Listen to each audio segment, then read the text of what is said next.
Ômega Web Rádio.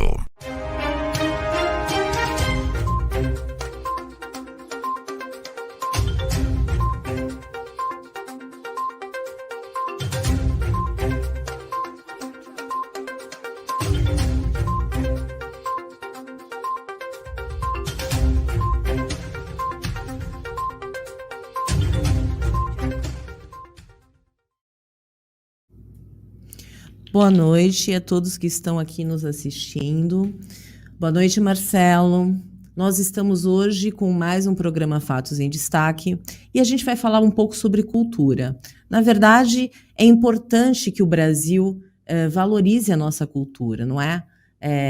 A cultura faz parte da nossa sociedade, faz parte do aprendizado, faz parte da evolução de um país. Muitas vezes, infelizmente, essa cultura é deixada de lado. Essa cultura é colocada à margem da nossa sociedade. E isso causa uma série de problemas, isso causa um empobrecimento da nossa sociedade de um modo geral, isso causa a não facilitação de pessoas conseguirem desenvolver as suas habilidades na arte, né, e a arte faz o ser humano pensar. Claro, muitas vezes o não incentivo à cultura e à arte vem de propósito, porque a pessoa que pensa, questiona. Então, é muito importante a gente discutir a questão cultural no Brasil. Nós temos o meio ambiente cultural, não é? É uma questão de muita vanguarda, muito pouco falado nesse país, e que quer preservar a nossa memória. Então, a gente precisa ter isso como incentivo, isso é extremamente importante. E hoje, para compor a nossa bancada, como nosso entrevistado, ninguém mais importante, que tem maior sabedoria para falar de cultura do que o maestro Roberto Faria. Ele está aqui com a gente hoje, vai falar um pouquinho sobre a vivência dele nessa questão cultural. E também é o jornalista Tiago, que vai compor hoje a banca com a gente para a gente poder ter um programa leve, divertido e se discutir questões não só nacionais, como também questões internacionais. Boa noite, maestro. Boa noite, Thiago. Boa noite, boa noite. Bom, maestro, eu gostaria primeiro que o senhor se apresentasse, dissesse como é que o senhor se formou maestro, como é essa experiência? Pois é, às vezes eu me pergunto se eu nasci maestro, né? Porque eu tive um início de formação musical, assim, muito irregular, por conta daquilo que a gente chama de talento, porque eu sempre, desde cedo, estava muito à frente. E eu lembro um episódio que os músicos irão entender o que é escala cromática. Então, quando a gente visualiza o teclado do piano, a gente tem as teclas brancas e as pretas. Então, a escala cromática é quando você usa uma branca, uma preta, uma branca, uma preta e duas brancas, né? É isso. Eu lembro que eu tinha um professor, eu tinha 7 anos de idade, e ele disse, hoje nós vamos estudar uma coisa nova. E os sustenidos e bemóis. E eu estudava trompete aos 7 anos de idade.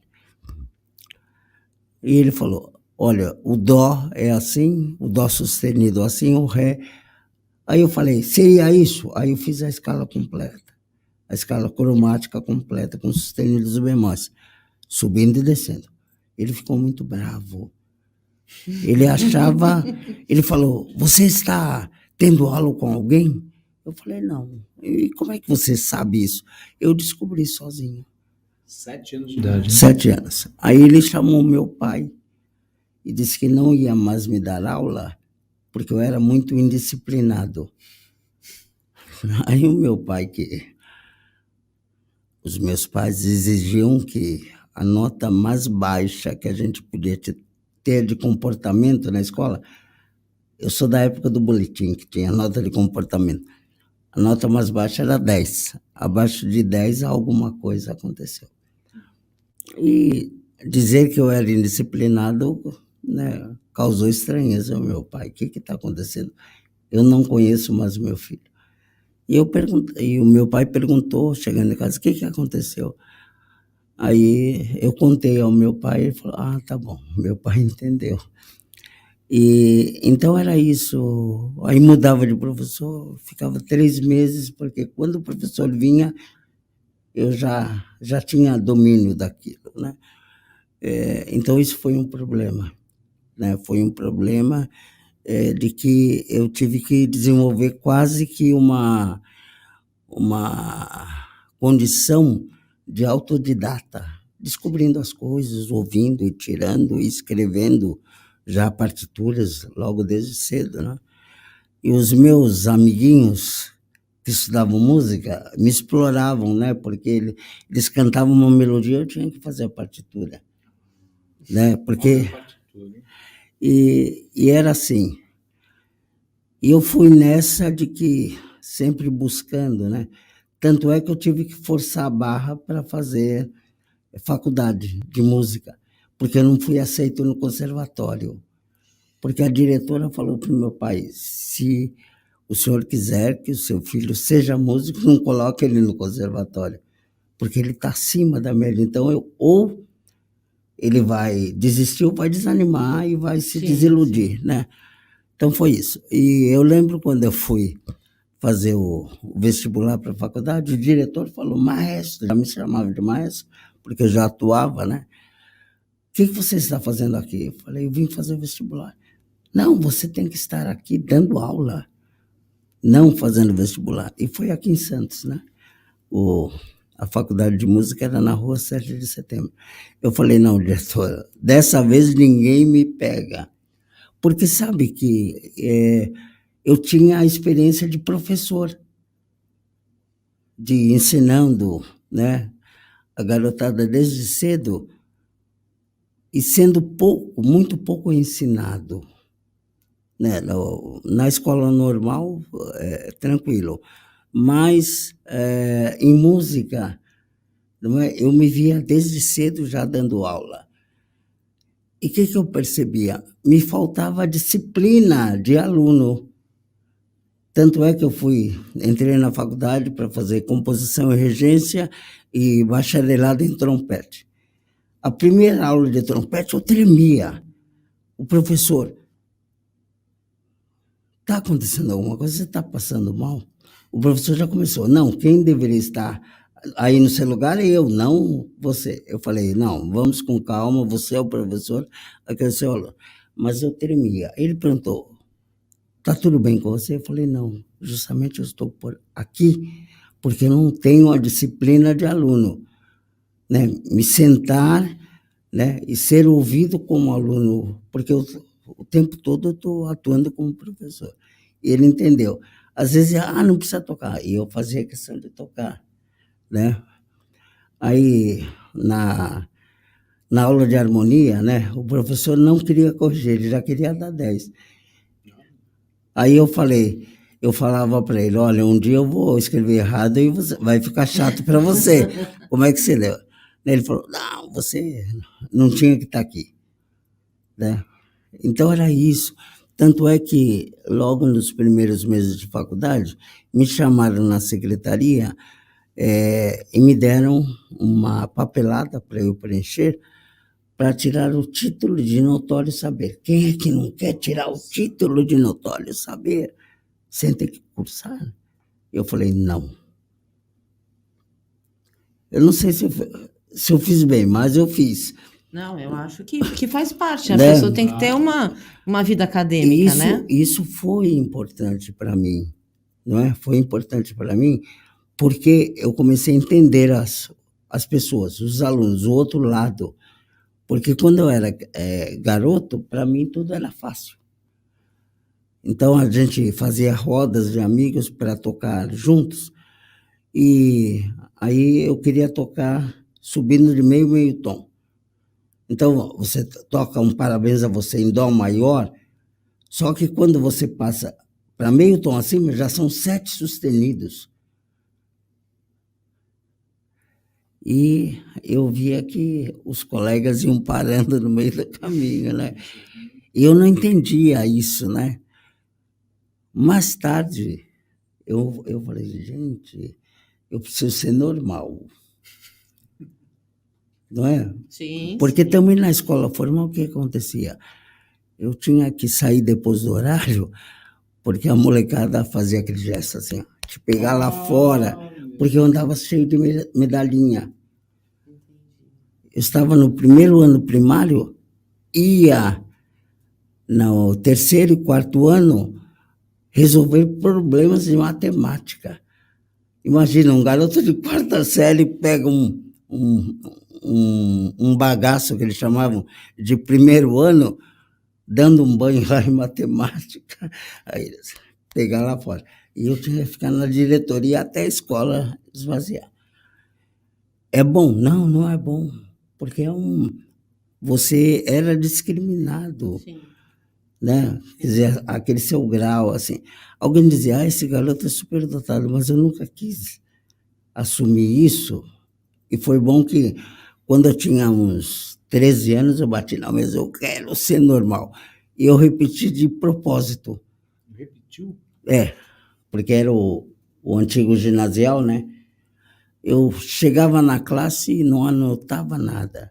Ficava de segunda época, não passei. Aí o que aconteceu?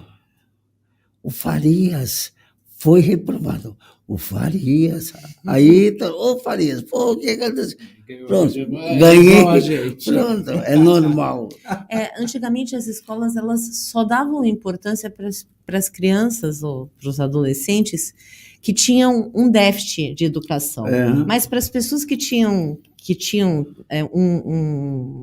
uma qualidade, uma habilidade, né, um talento diferenciado, que são pessoas superdotadas, essas crianças ficavam desmotivadas e não eram compreendidas, né? Hoje não. Hoje a gente já tem, quando começa a perceber que a criança está muito além do que ela pode, eles pegam essa criança e aí já às vezes coloca numa faculdade para a criança poder desenvolver melhor e não ficar muito, porque senão ela perde interesse em estudar. Agora, por incrível que pareça, né, eu era assim muito paparicado na escola, né, porque eu tive professores ótimos, professoras, né, diretoras, né, e ganhando concursos literários, concursos de desenho, né, assim.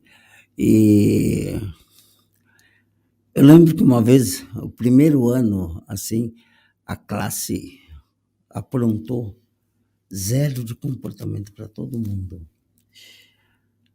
Eu falei, gente, como é que eu vou chegar em casa com 0? Aí o dia do boletim, 6. Como é que uma classe de 40, 39 tiram 0 e um tira 6? Aí a minha mãe foi na escola, o que aconteceu? O Roberto... Ela falou, não, só porque ele é da classe. E também para ele não ficar se achando. Olha que interessante isso, não é? Porque senão, tá vendo, todo mundo tirou 0. Só ele ali. Sim. Só que muitos dos que tiraram 0, aquele tempo a gente apanhava, viu, Raquel? Não é do seu tempo, mas a gente levava umas cintadinhas. A gente também apanhei, eu também apanhei, não tinha essa. Cheguei nessa... Já ouvi muito. E talvez muitos daqueles colegas tiraram 0 não levaram uma cintada sem quer. Eu levei por causa dos 6. Batia primeiro e perguntava depois na escola, no dia seguinte. Porque a hora do boletim, esse era o passaporte, né? Era um sufoco, né? Mas, olha, uma infância maravilhosa, uma adolescência maravilhosa, não é? E eu aprendi, o aprendizado que eu tirei é de que o meu crescimento foram pelas negativas. Sim. Pelas negativas. Eu lembro que quando eu comecei a estudar trompete, eu morava aqui no Jardim Casqueiro. E o meu pai, que era funcionário público do DR, ele chegou em casa com um amigo, que eles foram fazer um trabalho, e eu estava estudando trompete, tocando. E o amigo do meu pai disse assim, o garoto toca bem, né? Meu pai falou, não, tem muito que aprender. Gente, aquilo para mim foi a morte, né? Imagina. Eu achava que eu tocava bem, né? E meu pai tem muito que aprender. E eu vou mostrar para ele que eu toco bem. Um dia eles chegam em casa, agora tá soando música. Agora, se ele tivesse me aplaudido, né, Sim, talvez sim. Talvez não tivesse tido esse ímpeto todo, né? Essa resistência. Eu acho que é muito importante que os pais apoiem, mas ao mesmo tempo que eles baixem um pouco a bola dos filhos, né? Senão Porque, você se acha, né? senão você não fica preparado para a vida, porque a vida não vai dizer sempre sim pra gente, né? Aliás, é mais não do que sim, né? Lógico. Então, eu acho que realmente isso é importante. E a gente vê que grandes problemas que a gente enfrenta hoje na sociedade, na educação, é em razão disso, né? Que as crianças elas não estão preparadas para um serem não. contrariadas, exatamente. Isso Né? é muito complicado. Hoje em dia. Imagina, vai tirar o celular de um bebê hoje, ele entra em depressão. Praticamente. Não é? Porque... Deixa eu lhe perguntar uma coisa. Talvez muitas pessoas que estão nos ouvindo não saibam. Para se chegar à formação de maestro, quantos instrumentos o senhor tem que tocar? No passado havia essa coisa que o maestro tinha que tocar tudo. Sim. Não é? Isso já caiu por terra há muito tempo. O que ele tem que fazer é procurar conhecer a técnica de todos os instrumentos com os quais ele lida. Sim.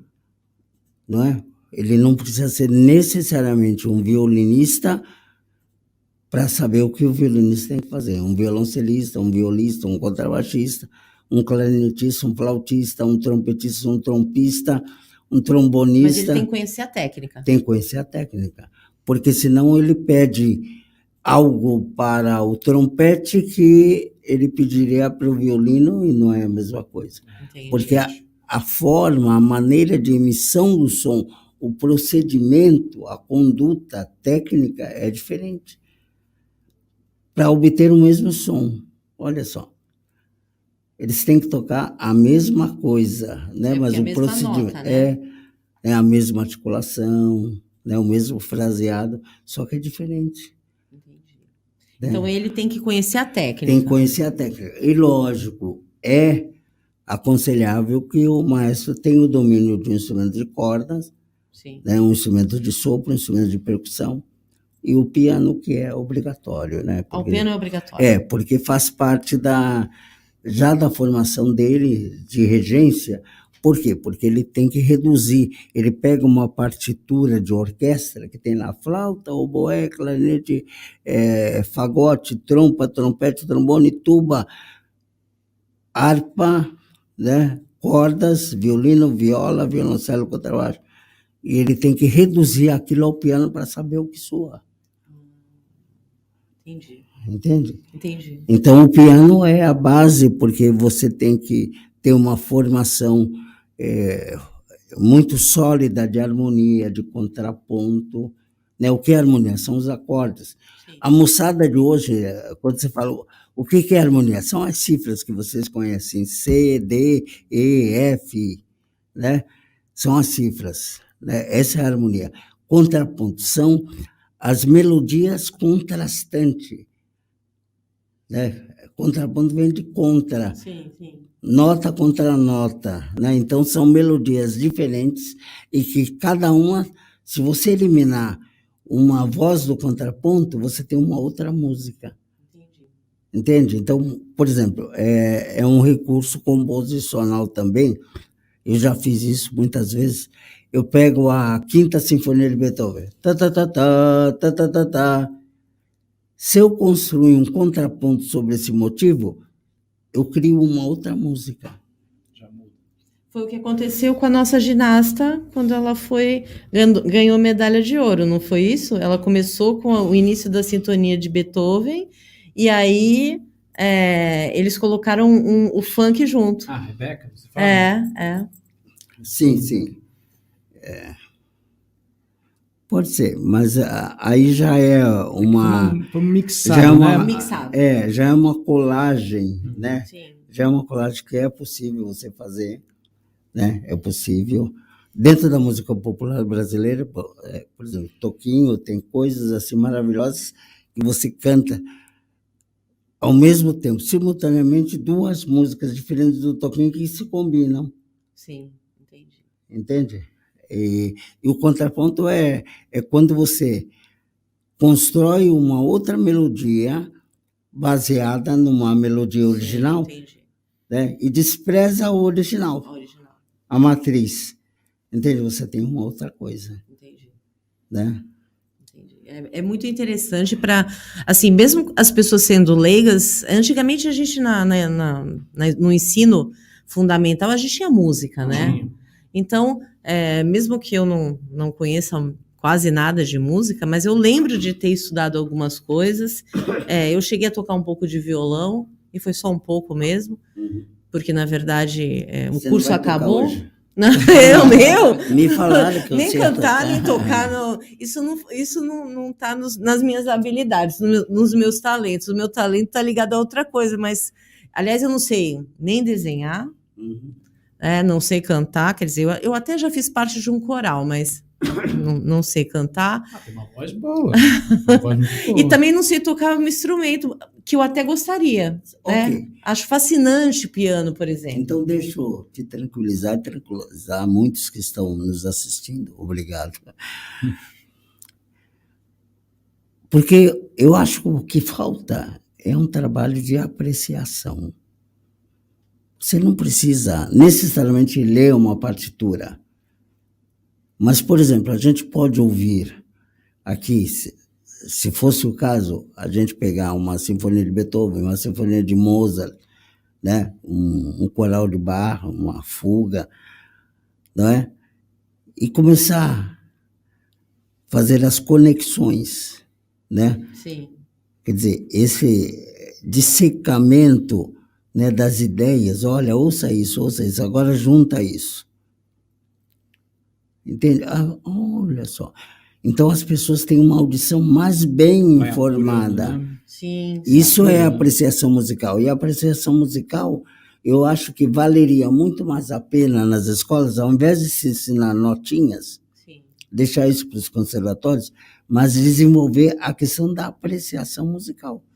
Vamos ouvir como é que a gente ouve um Bach. Bach. Né? As pessoas falam Bach. É Bach, que é em alemão CH-R, Bach. Olha que chique, né? E como se ouve um Bach, como se ouve um Mozart, como se ouve um Haydn, como se ouve um Beethoven, como se ouve um Tchaikovsky, como se ouve um Brahms, como se ouve um Stravinsky. Maestro, as sinfônicas pelo mundo, as mais tradicionais são as europeias? Ou não? Como é que está isso aí? Não, eu acho que há um equilíbrio, né? Lógico, a gente tem uma grande tradição, né? As orquestras europeias que, lógico, se destacam até pela longevidade. Elas são mais, né? Elas estão muito mais inseridas no contexto histórico da música. Aí você chega, os Estados Unidos é novo, é jovem, né? E tem boas orquestras, né? Mas a música clássica, o que predomina? A música europeia, porque é o berço. É por isso que eu já associei.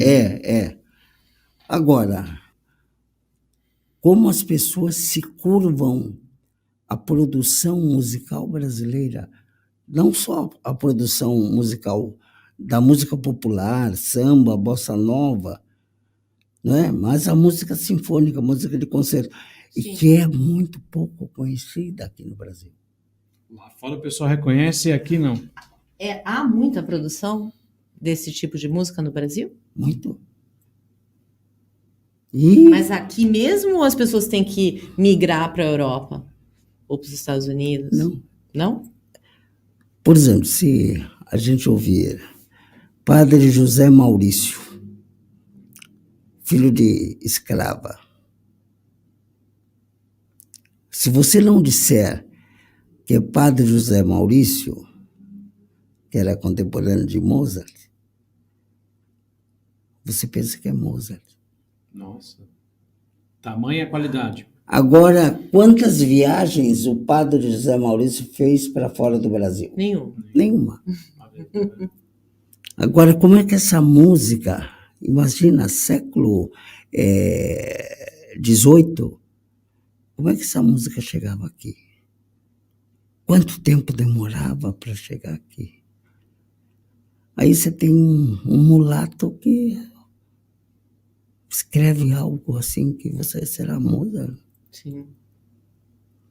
É interessante a gente saber isso, porque, na verdade, há algumas coisas no Brasil que eu falei, da cultura brasileira, que não são divulgadas, Pois né? Porque não tem valorização. Não tem. E isso é um muito tema, triste. É triste e é um tema muito delicioso de se debater, né? E essa oportunidade é rara.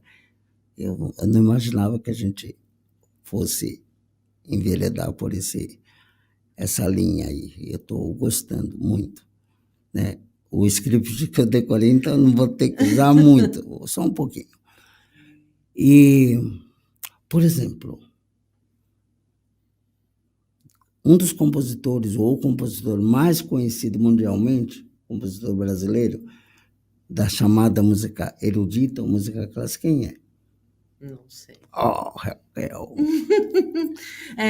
Não é o maestro, não é o Villa-Lobos. É Villa-Lobos? Villa-Lobos. Ah, então. Não tô tão ruim assim. Estava escondendo o jogo. Villa-Lobos. Fez o Guarani? Não. Esse é o Carlos Gomes. Carlos Gomes. A gente já vai falar dele. Villa-Lobos. Ele maestrava descalço. Uma vez ele fez isso de protesto, não foi? É muito curiosa a história dele.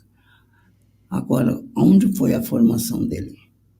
Não sei, isso eu não sei. Na Boemia. Na Boemia? E lá, junto com os índios, na selva. Nossa. Só para você saber, Raquel, não tinha internet naquela época. Ah, com certeza. Nem Facebook, não tinha. Sim. Twitter, Instagram, Não. YouTube, não tinha, não. E como é que o cara compõe de uma forma tão genial? Eu costumo dizer, eu já dei muitas palestras e regi concertos fora, nos Estados Unidos, sobretudo, porque eu fui aos Estados Unidos em 97, à Universidade da Pensilvânia, porque eles tinham programado Fantasia em Forma de Choros do Villa-Lobos. Só que eles não estavam entendendo. Está tudo escrito ali. Mas o que o compositor quer com isso? Por quê? Porque eles estavam olhando para o Villa-Lobos como se olha Beethoven, Mozart, Tchaikovsky, Brahms. Eu disse, é outra coisa. E eles curtiram muito quando eu comecei a dar aula sobre Villa-Lobos, né? Porque, não, mas esse acorde não está errado? Não está errado. Então, por exemplo, de repente você tem um Fá natural contra um Fá bemol. Quer dizer, o Fá bemol é meio tom abaixo. Então dá aquele choque, assim. Sim. E eles é Fá bemol ou Fá natural? Os dois. Um toca Fá bemol, outro toca Fá natural. E eles ficaram intrigados, porque isso jamais aconteceria com Bach, com Mozart, com Haydn. Mas porque eram mais tradicionalistas? Não, é a época. A época. Mas a formação, ela se cristaliza. Sim. E a informação. Então você precisa trazer para o contexto da época. Entendi. Né? Então, o Villa-Lobos era um compositor das rupturas. E uma coisa que os tranquilizou foi o seguinte, quando eu disse, Villa-Lobos é autor de uma única obra. Aí eles, não, mas nós conhecemos várias. Não, o que nós conhecemos são vários episódios. Villa-Lobos é Villa-Lobos. Até uma pessoa não iniciada, sem formação musical, ouviu o Villa-Lobos. Aí vai ouvir um outro, isso é Villa-Lobos. Sabe a identidade? Cada identificação da música. É, a linguagem. A própria linguagem. Né? Então, isso é uma conclusão minha, né, muito particular, de que Villa-Lobos é autor de uma única obra em vários episódios. Sim. Como se fosse uma novela, com vários episódios. Sim. Situação de alegria, de tristeza, de festa, de consternação, né, de volúpia, Sim. Enfim, de paixão. Deixa eu lhe fazer uma pergunta. A gente tem muita falta de informação de mulheres nesse meio, né? Eu, inclusive, vi um filme outro dia de uma mulher que queria se tornar maestra e ela não conseguiu, né? Ela fez a regência de alguns concertos apenas e ela não conseguiu. Eu gostaria de saber, hoje, nos dias atuais, existe alguma mulher que seja uma maestra reconhecida? Já tem várias, mas ainda se sabe muito pouco. Inclusive no Brasil? No Brasil. Tem um movimento e tem uma maestra, gostei do termo maestra, porque é uma coisa aí que as mulheres elas estão batendo nisso. Né? Então, aqui no Brasil, você já começa a chamar de maestras. E tem uma maestra aí nos assistindo. Se não nos assistir, eu vou puxar a orelha. Nailce Machado, que é uma maestra. Eu não sei onde ela arruma tempo para reger tanto coro. Ela rege o Coral dos Servidores de Cubatão, rege o Coral Zanzalá de Cubatão, o Coral Municipal de Santos, o Coral da Alfândega. E ela é uma maestra. E ela está ligada a um movimento latino-americano, agora ibero-americano, né? Que as mulheres estão se colocando. Está na hora, né? Estão se colocando, não só mulheres regentes, maestras, mas compositoras. Sabe o Clube da Luluzinha? Agora existe. Entendi. Porque antigamente era só o Clube do Bolinha. Sim, sim. A Chiquinha da Silva, por exemplo... Não. Raquel, Chiquinha Gonzaga. Chiquinha Gonzaga, desculpa. A Chica da Silva, lembrando de Chiquinha Gonzaga. Era uma ótima compositora. Ótima compositora e a primeira regente brasileira. Também era regente? A Chiquinha é a primeira regente brasileira? A primeira que regeu uma orquestra no Brasil. Agora, o que ela amassou, meu Deus do céu. Entende? Mas agora, ela é mais conhecida pela polca, né? Que ela criou. Não, criou não, que ela... Colocou aqui no Brasil, né? Trouxe para o país. Trouxe, mas ela, enfim, a partir dos gêneros europeus, né? Ela deu, né? Que é uma coisa assim que não é que ela tenha criado, mas ela trouxe para a música de concerto aquilo que já era vivido e que o próprio Villa-Lobos era um chorão, tocava violão com a boemia. Olha só, de onde vem essa genialidade. O que os boêmios faziam, ele trouxe para a música de concerto. Sim. Né? E o Villa-Lobos tem, se a gente acessa um pouco da história dele, né? Quando ele foi à França, então os franceses, né, diz que estavam se sentindo muito honrados, ele não falava uma palavra em francês. Aí tinha um tradutor. Se sentiam muito honrados porque o grande compositor Heitor Villa-Lobos, o compositor promissor, né, tinha ido à França, né, para aprender um pouco da música francesa. E ele falou, fala para esses idiotas aí que eu não vim aprender nada, eu vim ensiná-los. Aí O compositor Villa-Lobos, em francês, né, se sente muito honrado de estar aqui, é uma oportunidade. Ele fala, Bela tradução, hein? entende? Sim. Então, se fosse realmente uma tradução literal, ele era expulso de lá. sim. Entende? Ele era muito irreverente, né? Sim. Muito irreverente. Muito. Ele escrevia sentado no chão, não na escrivania. Ele tem fotos, né, dele com papel espalhado, ele com charuto e, né, escrevendo lá. E o segundo casamento dele foi com a Mindinha, que era uma pianista, e que brigava com ele. E tudo isso, esse acorde está errado. É isso mesmo.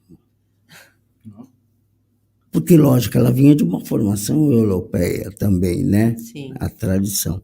De repente, ele estava rompendo com isso. Ele estava rompendo com isso. Então, imagina, mas ela respeitava, né? E foi um grande suporte para ele. Né? Que ele era temperamental demais. Isso Né? é bem típico, né, dessas egocêntrico, pessoas muito geniais. Tudo mais genial. Mas ele podia ser isso sim, porque ele era do Villa-Lobos. Ele era fora do Sim, né? fora da curva. Fora da caixa, com certeza. Deixa eu lhe perguntar uma coisa. Hoje, na atualidade, existe alguém, na sua opinião, que tenha uma assim, que desponte, né, de forma muito diferente na nossa música? Muitos. O problema é o que você falou do início, é a divulgação. A não divulgação. Né? É a divulgação, porque, veja, hoje a gente vive... quem decide... Sim. Né? Os meios, a mídia... O que vai ser veiculado, né? Ou não. Porque diz, a gente tem que apresentar aquilo que o povo quer. Né? Que o povo quer. Bem, qual é a referência que o povo tem? Eu acho que a primeira pergunta é, qual o povo? Pois é. Também tem isso. Certo? Aí a gente pega aí como referência, como exemplo, a capital do estado de São Paulo, a grande metrópole São Paulo. O Teatro Municipal está tendo que fazer 2 concertos por dia. 2 concertos por dia? O mesmo programa. Por quê? Lota. O público. E não são concertos gratuitos. Sim. São concertos... Que bom ter prestígio. A Orquestra Sinfônica do Estado, a USES, faz 3 concertos por semana. Mesmo programa, quinta, sexta, sábado. E aí? Com casa cheia. E quem se garante são os assinantes, porque eles são assinantes anuais da temporada, né? Sim. E sobram os lugares para as pessoas. Então, vale a pena. Não estou aqui fazendo propaganda da USESP, nem do Teatro Municipal, mas você educa as pessoas, né? O planejamento, o que eu quero assistir, o que eu quero para os meus filhos. Sim. Que presente eu vou dar para o meu amigo? Já pensou? Né? Você faz aniversário em maio, tem um presente para você. O quê? O ingresso para você e a sua esposa, ou para você e o seu marido, para você e o seu filho, para você e o seu namorado, para você e sua namorada. Gente, mas eu nunca fui ao teatro. É uma oportunidade. Claro. Com certeza. Sem dúvida nenhuma. Ele falou da capital. Como é que está a situação aqui na Baixada Santista das sinfônicas? Bem, em Santos a gente tem, graças a Deus, a Orquestra Sinfônica de Santos, né, que é a Orquestra Sinfônica Municipal. Uhum. Havia uma orquestra anterior a essa, que foi criada em 1950, e que por 10 anos eu fui o diretor artístico e regente titular. Uhum. Né? E depois ela se extinguiu por falta de apoio. Sim. Por falta de na recursos. verdade, foi o que eu falei, não existe apoio. A gente percebe que o jovem, quando eu sempre digo isso, eu sou professora universitária, e aí o que eu sinto do jovem? Se você puxar o jovem, se você incentivar o jovem, ele faz as coisas. Lógico. Ele vai gostar de música clássica, ele vai gostar de tudo isso. Nada tem que ser imposto. Sim. Tem Mas que você apresenta. Naturalidade. Né? Sim. Por exemplo, nas escolas, né, desde o ensino fundamental, ensino médio, superior, não é? Você pode introduzir, levar grupos de câmara, né? Sim, sim. Quarteto de cordas, quinteto de sopros, quinteto de metais, grupos de percussão, corais. Aí, poxa, eu gosto disso. Sim. Incentiva, Não é? né? Agora, a gente vive, agora você deu corda, eu vou falar. A gente vive um período de demonização da cultura. Sim, também acho. Porque ninguém chega. Aí a gente pegou no ponto nevrálgico. Nevrálgico. Olha, nevrálgico. Ninguém chega para um médico e fala: olha, você tem que buscar uma alternativa. Para um advogado, olha, você tem que ver uma outra coisa para você fazer que a advocacia não está dando. Para um psicólogo, né, para um dentista, Sim. para um engenheiro, arquiteto. Aí os gestores têm o descaramento de dizer: Roberto, olha, você tem que buscar uma alternativa. Falta apoio, né? Enterra esse seu mestrado, seu doutorado, que não está com nada. Então, mas é uma veja, sabe o que eu sinto? É uma desvalorização. Para a música. Sim. Por quê? Porque você não chega com todo respeito a todas as profissões, porque eu respeito a todas. Claro, lógico. Você não chega para serviços gerais, por exemplo, serviço de limpeza. Sim. Você fala: olha, procura outra coisa para fazer, que agora a gente tem a VAP aí que Faz limpa, serviço. faz até melhor Serviço do que você. completo. Não, existe o respeito, Sim. porque você precisa da limpeza, Sim. desse serviço que é essencial. Lógico. Entende? Para segurança, que às vezes não tem uma escolaridade.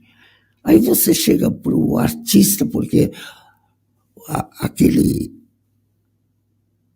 estigma de que o artista é sonhador, vive com a cabeça no mundo da lua. Gente, o quanto você precisa ralar, estudar. Eu estou com 68 anos, sabia? Não parece, né?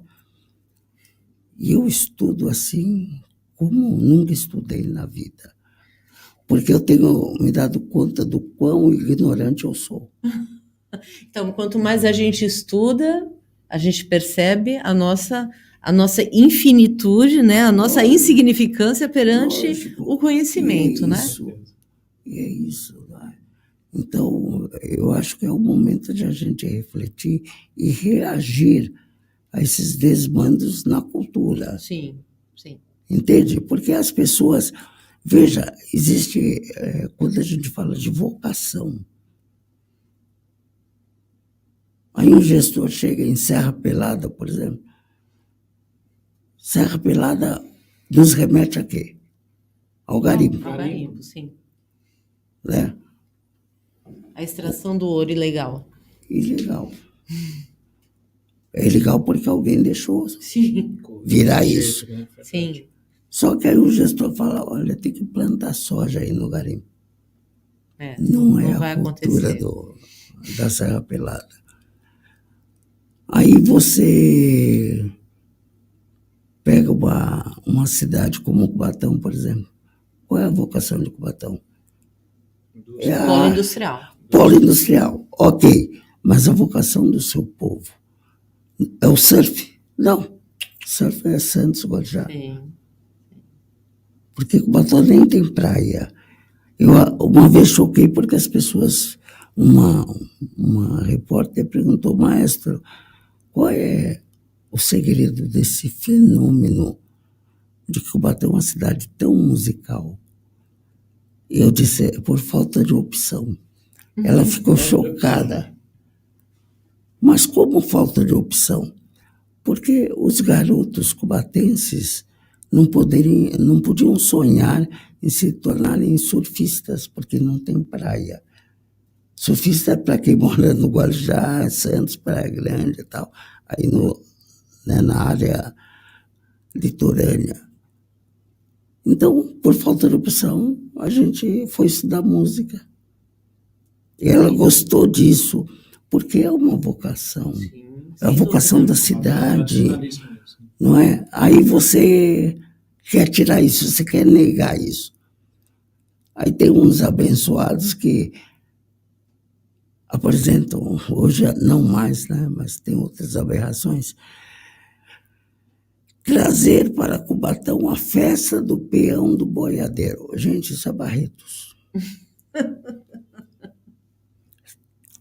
Transformar Cubatão na cidade do frevo. É Olinda, Recife. A festa do boi-bumbá, São Luís de Parintins. A capital nacional do samba, Rio de Janeiro. Desculpe, eu estou animado. Então, a gente tem que reconhecer, não é? Aí fica essa coisa, olha, arrume outra coisa, porque não está dando, não dá para manter. Aí imagina você, vamos supor que você, não sei quantos filhos você tem. Eu tenho só um. Se você tivesse 3, você chega para os outros dois, se vira aí, porque a mamãe só pode cuidar de um. Não, você faria de tudo. Onde eu tenho que ajustar? O que eu tenho que buscar? Sim. Porque todos são meus, Sim. não é? Sim. É a minha dádiva. Sim. Eu tenho que cuidar, é o meu talento. Entende? E arte, cultura é isso. Eu tenho uma frase minha que diz o seguinte, quando as pessoas falam, não, porque a gente tem que priorizar os serviços essenciais. E eu respondo, arte é vida e a vida é essencial. É verdade. Com certeza. É isso Com mesmo. certeza. Né? Sem arte não Porque se vive. sabem que os insensatos, eles veem a sua insensatez como virtudes. Sim, Tem claro. gente que se orgulha de não ter emoção. Não pode. Deixa eu lhe fazer uma pergunta agora, vai ser uma pergunta mais complicada. O que o senhor acha dessa, inegavelmente, um movimento cultural, que é o funk, que é o sertanejo, esse sertanejo brega, né? O pisadinha, esses novos movimentos que vêm com uma força que a gente não pode negar que existe, né? Porque vendem milhões de discos aí, estão nas paradas, enfim. As plataformas de áudio, né? Com uma letra deplorável, né? Ofendendo inclusive as mulheres, mas que faz muito sucesso.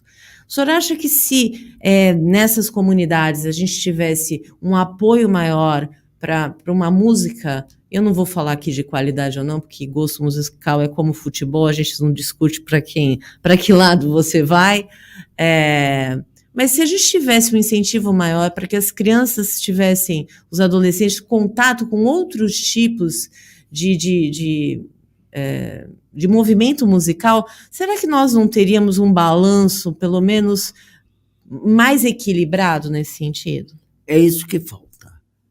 Porque não dá para a gente pegar de frente com o funk, com o brega, com a sofrência, com todo respeito a quem Sim. curte, né, a quem ama isso. A gente vê até pessoas assim, né, cultas, Sim. né, pessoas esclarecidas e que de repente se derretem, né, ouvindo essas coisas, não é? Tal, ok, não quero polemizar isso. Mas por que a ascendência desse outro lado? Porque falta desse outro lado. Então, Eu acho que nós nos conformamos muito. As pessoas até dizem, maestro, você se desgasta tanto. Eu falei, eu não faço para mim. Eu digo, eu não faço para mim. Porque as oportunidades que eu tive, as próximas gerações, que incluem os meus netos, os meus futuros bisnetos, tem que ter. Sim. Porque, veja, não estou aqui para me jogar confete, não é o caso.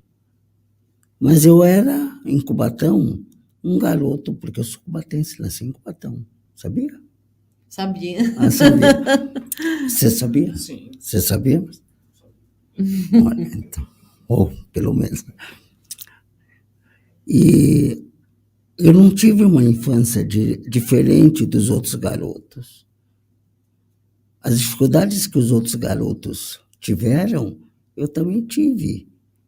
Só que eu acredito que a gente tem uma missão, né? Sim. Eu sou de uma família muito simples, né? O meu pai era um poeta nato, escritor, assim, autodidata, músico autodidata, era um pastor evangélico, tudo.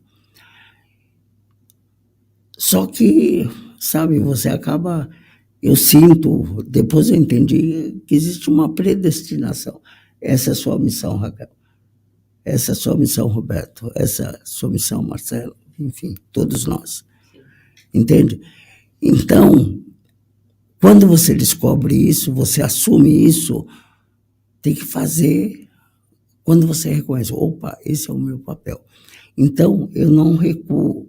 E as pessoas ficam muito iludidas que daqui a 2 anos, daqui a 4 anos, tudo vai ser diferente. Não vai ser diferente se nós não fizermos agora. Sem dúvida.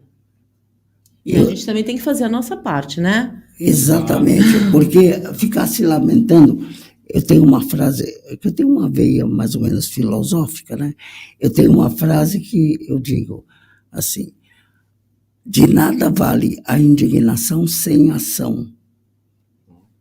Você fica reclamando, o que você está fazendo? Sim.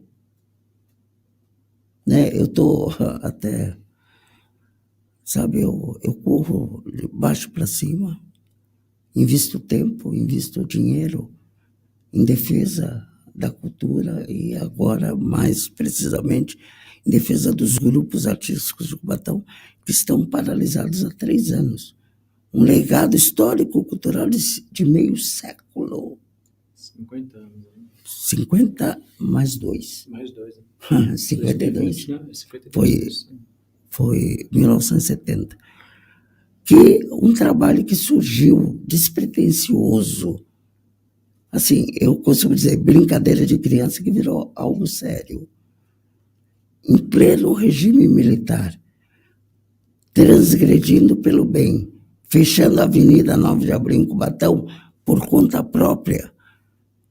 Principal avenida da cidade. Num dia de domingo, você entra com uma banda desfilando, metade da pista e o trânsito correndo. Olha o perigo. No final, chegou o guarda de trânsito. O comandante do batalhão está chamando o maestro, os músicos. O que está acontecendo? Não, o comandante quer falar com o maestro. O maestro vai sozinho. Ou vai todo mundo ou ninguém. Aí alguém me pegou, me colocou numa garupa de moto, sumiu comigo. Faz 50 anos isso. Estou esperando até hoje o comandante falar comigo. Veja, não é que se tenha que fazer a mesma coisa, não. Porque o barro que precisava ser amassado foi amassado lá atrás. Sim. Pulando o muro do Colégio Afonso Schmidt para ensaiar, para chegar em São Paulo, em Santos, né, conquistar o primeiro lugar. E quem impedia você de ensaiar vinha receber o troféu. Oh. Entende? Mas sem ressentimentos. Faz parte da história. Só que os nossos contemporâneos, né, a atual geração não tem que mais passar por isso. Sim. Porque alguém lá atrás fez. Entende? Sabe o que é uma sexta-feira à noite você chegar e destravar aquela janela de correr, deixar assim, encostada assim, a trava, puxar aquela tramela lá de cima, entende? Para a porta abrir só levantando a de baixo. Transgressão para poder ensaiar sábado e domingo, porque a escola não abria. E a direção da escola eram militares. Toda segunda-feira eu era aluno da escola, toda segunda-feira eu era chamado na diretoria. Alguma coisa no final de semana. Teve ensaio, a banda ensaiou no final de semana? Não. Não, é que passaram aqui e disse que a banda estava ensaiando, então era outra banda. Aí ele dava uma risada, olha que eu te prendo aí, tchau, tchau. Ele fazia parte dele, porque se ele não fizesse, né? Se chamou a atenção do mais, eu chamei. Ah, então tá bom.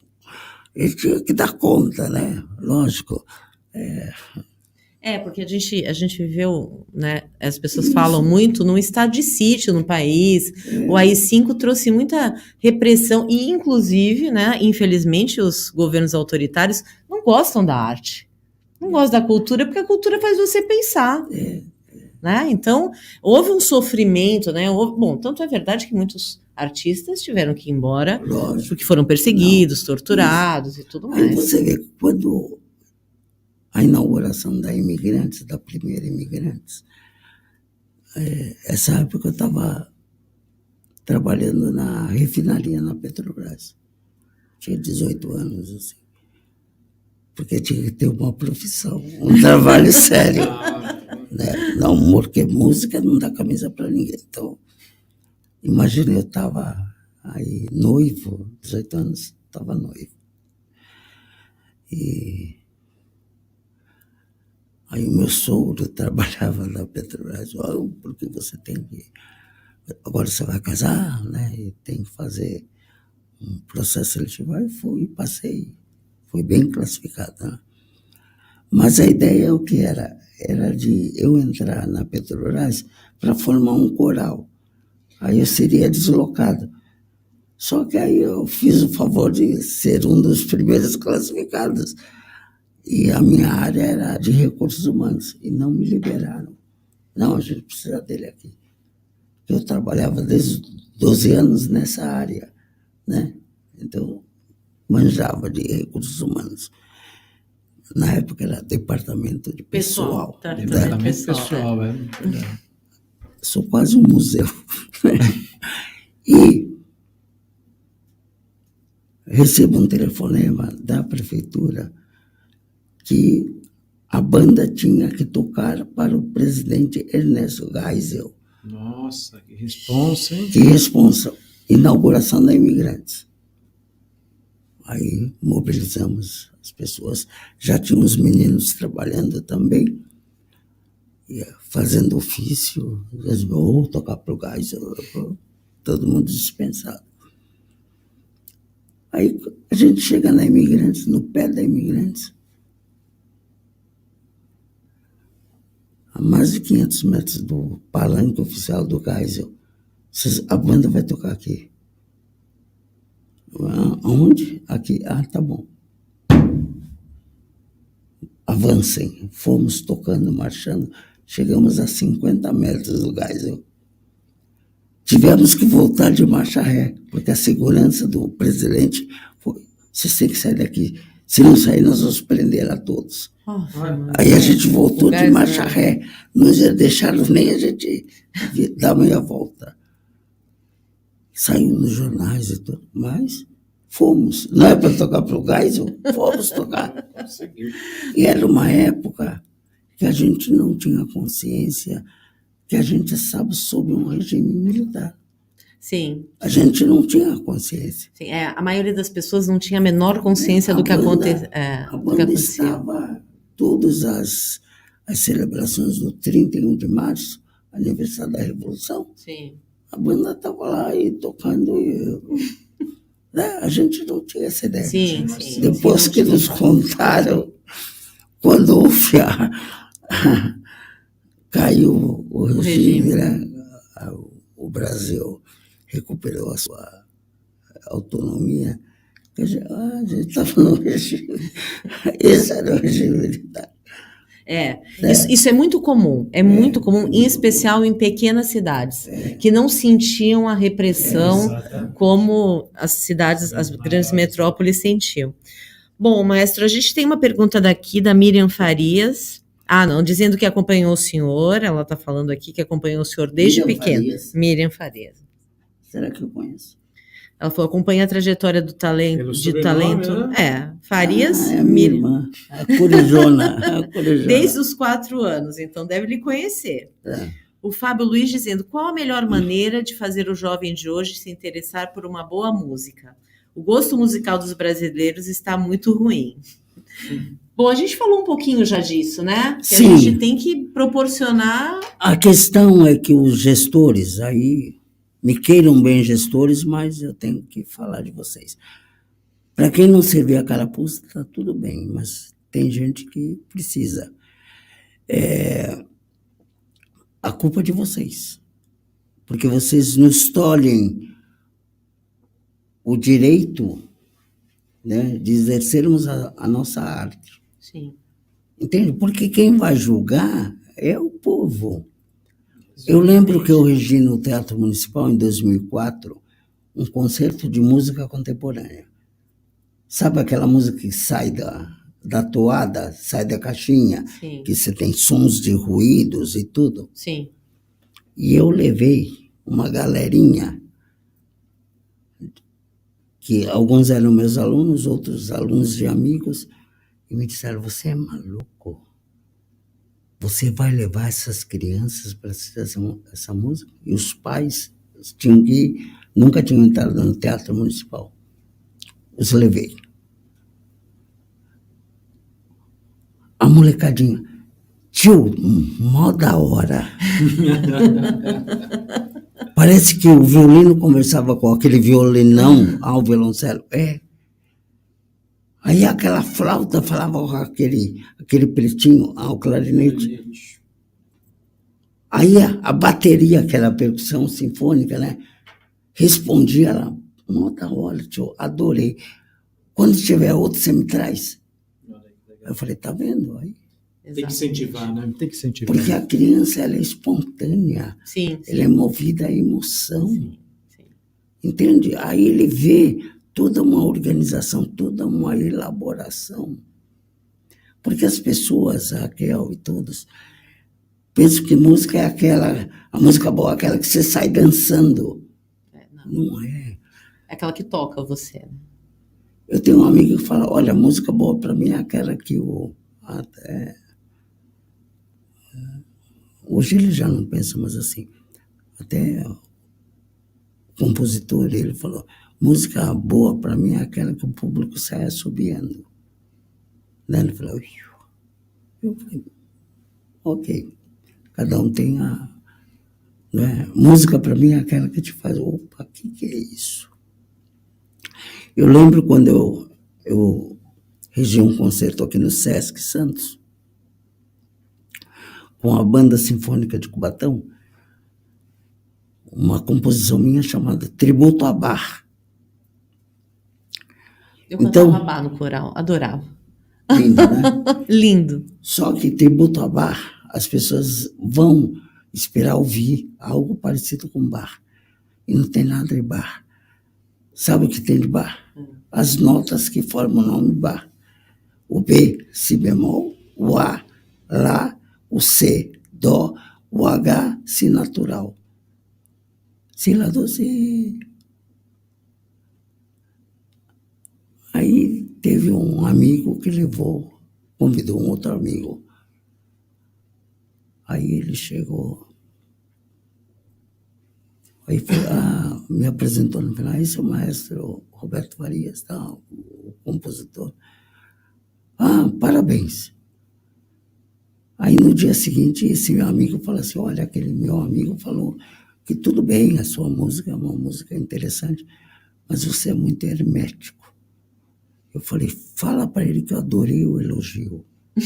Mas ele falou que ele quer ouvir a próxima vez, que talvez ele não tenha compreendido. Aí quando tocamos uma segunda vez, eu convidei. Aí ele chegou, maestro, agora sim, agora eu entendi.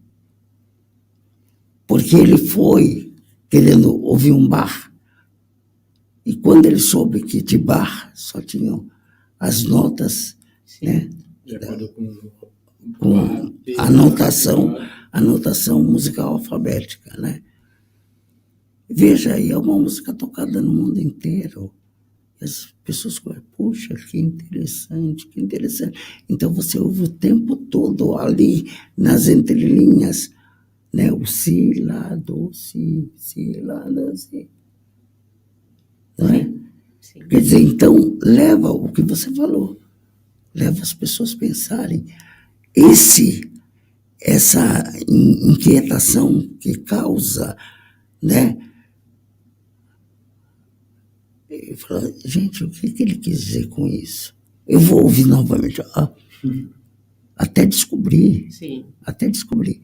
Isso é arte. Exatamente, a arte causa uma inquietação. O senhor tem toda a razão. Acho que é a coisa mais importante que a arte Eu acho que o traz. grande papel da arte é a provocação. Sim. Você olha um quadro assim, entende? Se você vê, né, com toda a honra e a veneração à arte, à natureza morta, que você vê formas definidas, aí você olha assim, esquisito esse quadro, né? Aí você, provoca. Sim. olha o que eu estou vendo ali. Percebeu aquilo? Sim. Entende? Isso é arte. Então, hoje se confunde muito cultura, né? Arte, cultura com entretenimento. Sim.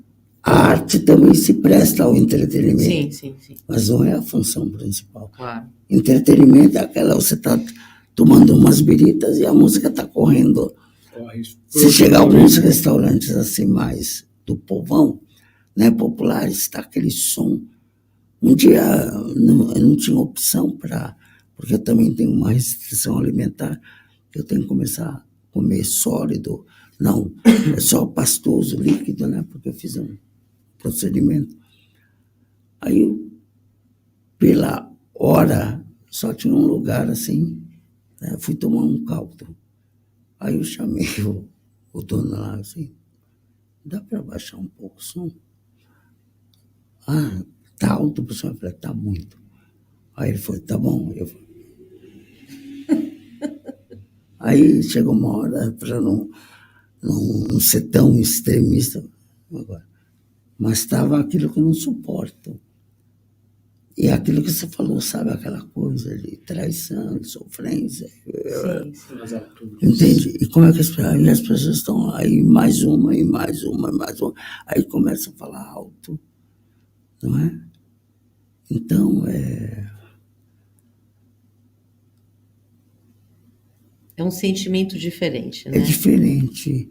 E, às vezes, as pessoas imaginam que a música de concerto é para você tocar para...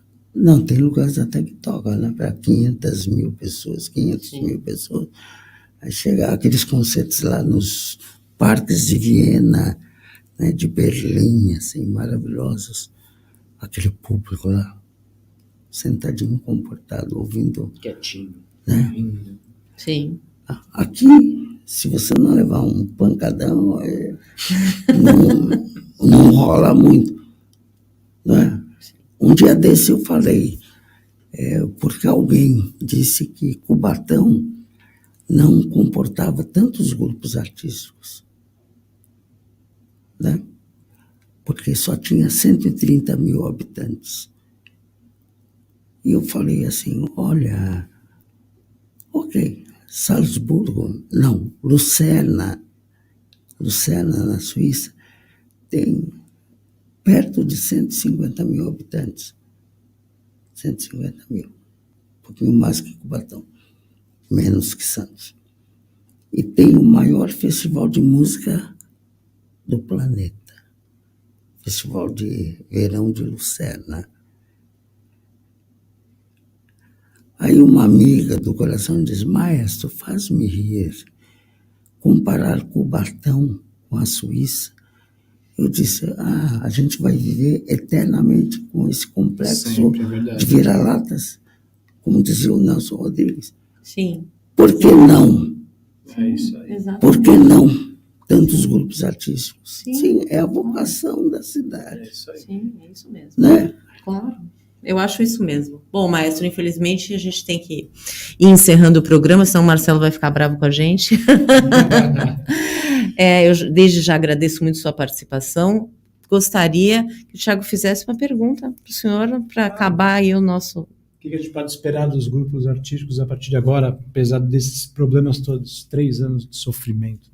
Pois é, a gente teve a felicidade, então eu fico tranquilo e feliz, porque essa luta não foi em vão. Não foi em vão. Porque a gente teve, na semana passada, a felicidade de... A Câmara Municipal criou, a Câmara Municipal de Cubatão instituiu uma comissão especial de vereadores para tratar da retomada das atividades dos grupos artísticos. Um legado cultural de meio século, mais 2, não esqueça. 52. 52. E que foi declarado pelo atual prefeito. Pelo atual prefeito. Esse que parece que não está com muito afim de dar, né? Da vida, Da arte. De reviver a vocação artística da cidade. Mas acho que ele está refletindo, a gente espera. E que declarou, em 2018, patrimônio cultural imaterial. É incoerente não querer manter o patrimônio cultural imaterial. Então, a Câmara de Vereadores e Legislativo agora reabraçou a causa, né? Porque esses 3 anos também eles vêm lutando, só que agora chegou ao limite, né? Sim. Como é que a gente faz? E com vários expoentes espalhados pelo mundo, imagina, a gente tem o Marcelo Olivato, um garoto simples que ia de chinelinho de dedo. Hoje chinelo de dedo é chique, mas antigamente era penúria, né? Ter aula. E que é finalista para o posto de trompa principal simplesmente da New York Philharmonic, em Nova York. E o Marcelo, ele falou assim, eu não estou preocupado em ganhar, mas só o fato de ser finalista já é uma grande honra. Bacana, hein? O Marcelo vive em Los Angeles, de Cubatão. João Carlos Rocha, regente de uma orquestra universitária nos Estados Unidos. Doutor Adalto Soares, que nos anos 70 era engraxate de sapato. Doutor, chefe de departamento, Universidade Federal do Rio Grande do Norte. Doutor Valdir Caires, chefe de departamento, Universidade Federal de Pernambuco. Estevão Vieira de Santana, se aposentando esse ano como tuba principal da Orquestra Sinfônica do Recife. Entende? Sim. A garotada ali, simples. De Cubatão, simples que... De Cubatão. Fernando Moraes, um dos compositores mais premiados da atualidade, morando em Brasília. Olha só quantos outros... Legal, né? Quantos outros espalhados aí pelas orquestras, né? Tanto nacionais quanto internacionais. Bom, agora a minha pergunta final seria, o senhor acha que tem um instrumento que é o mais difícil de ser aprendido? O triângulo. Sabia que vocês iam rir. Eu uso isso. Eu usei isso pela primeira vez quando eu fui convidado para dirigir um concurso público, uma orquestra no interior de São Paulo, na região de Campinas. E o secretário de administração falou assim: maestro, qual é o instrumento mais difícil da orquestra? Eu falei: o triângulo. Ele falou: maestro, você está gozando na minha cara. Eu falei: não, eu não estou brincando, o senhor me contratou porque o senhor acha que eu sou competente para essa missão. Ele falou: me explique, porque para mim é o violino. Eu falei: ok, quarta estante de violino, músico que toca do lado de dentro, troca um si bemol por um si natural. Ele percebe, o colega dele, o maestro, dependendo do momento, talvez não, o público nem aí. Sim. Né? O triângulo tem 283 compassos de pausa. E ele está lá, 1, 2, 3, 279, 280, 282, pá! Errou a contagem, entrou no 282. O público, o triângulo errou. Então, todos são importantes. Sim. Do violino ao triângulo. Sim. Respondi? Respondeu. Bom, maestro, agradeço muito. Realmente foi uma entrevista muito especial. É importante que a nossa sociedade entenda, né, a importância da nossa cultura, da arte, a importância da gente reconhecer os nossos artistas, privilegiá-los sempre, para que a gente possa ter um futuro mais garantido e a arte efetivamente mais valorizada nesse país. Não só pelo público em geral, mas também pelos nossos governantes. Então, ficamos aqui hoje com mais um Fatos em Destaque. Até a semana que vem.